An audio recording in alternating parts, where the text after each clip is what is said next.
I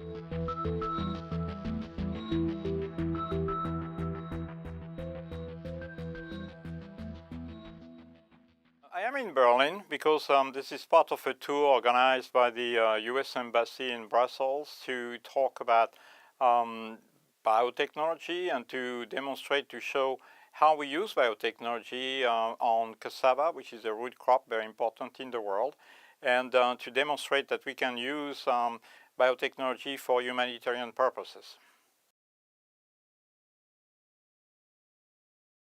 We started with Uganda and Kenya simply because this is East Africa. There are more viruses in East Africa, more variability of these viruses in East Africa, and therefore we felt like if we could control these viruses in East Africa, it would be easier to control similar or different viruses in the rest of Africa. Now in Africa, if you look at sub-Saharan Africa, cassava is the first food crop in terms of tonnage produced per year. So it's an extremely important crop for Africa. About 235 million people today in Africa are consuming cassava every day, and about an estimated 800 million people in the world are depending on cassava in one way or another every day on the globe.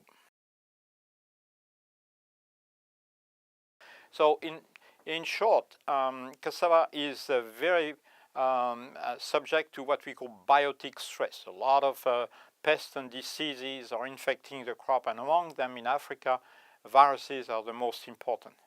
And therefore, we quickly realized that that was the biggest constraint for production and productivity of cassava in Africa. And we also realized very quickly in the 80s that biotechnology could be a fantastic tool to render the susceptible plant resistant to these viruses. So this is why we quickly came up with a conclusion that if we could apply biotechnology to cassava to control these viruses, we would reach a very important target, and we could maybe restore millions of tons of food back to farmers and consumers in Africa.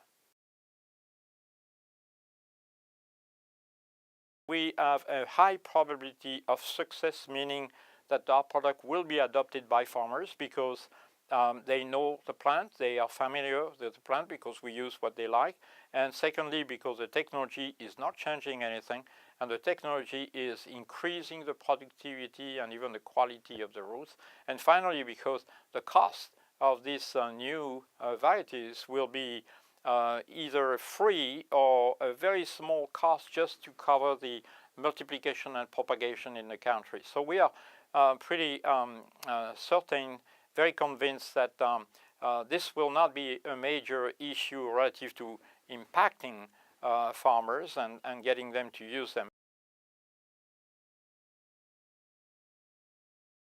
We still have to deregulate this transgenic plant. Transgenic plants are subject to regulation everywhere in the world, and it is the same thing in Africa, with the additional complexity that these countries, namely Kenya and Uganda in our case, have not yet deregulated a local product.